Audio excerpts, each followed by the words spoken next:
మసాలా చాయ్ ఇంట్లోనే ప్రిపేర్ చేసుకుంటున్నాను గాయస్. ఇందులో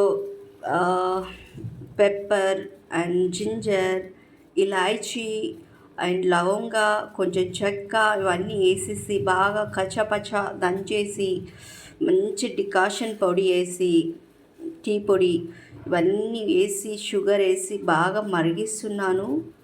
మరిగించి బాగా ఇదైన తర్వాత మిల్క్ యాడ్ చేసుకుంటాను. యాక్చువల్లీ నాకు ఒక 3-4 డేస్ నుంచి మళ్ళీ కోల్డ్, కాఫ్, థ్రోట్ ఇన్ఫెక్షన్ అయిపోయింది. సో ఇలాంటి మసాలా చాయ్ తాగితేనే నాకు సెట్ అవుతుంది. అందుకని గాయస్ ఇలా ప్రిపేర్ చేసుకుంటున్నా.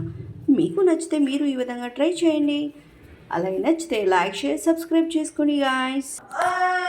చూడండి గాయస్, ఇప్పుడు మిల్క్ యాడ్ చేస్తున్నాను. కొన్ని మిల్క్ యాడ్ చేసేసుకుందాం బాగా. గాడ్,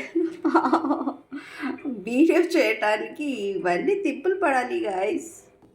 మిల్క్ యాడ్ చేయంగానే చూడండి గాయస్, కలర్ బాగా ఇట్లా వచ్చింది చూసారా. ఇలాంటి అల్లం చాయ్, మసాలా చాయ్ ఇంట్లోనే చేసుకొని తాగితే ఎలాంటి కోల్డ్, కాఫ్, థ్రోట్ ఇన్ఫెక్షన్ అన్నీ వెళ్ళిపోవాలి. అంత స్ట్రాంగ్ చాయ్ ప్రిపేర్ అయితే చేసుకుంటున్నా గాయస్ ఇవాళ నేను. Okay guys, bye guys.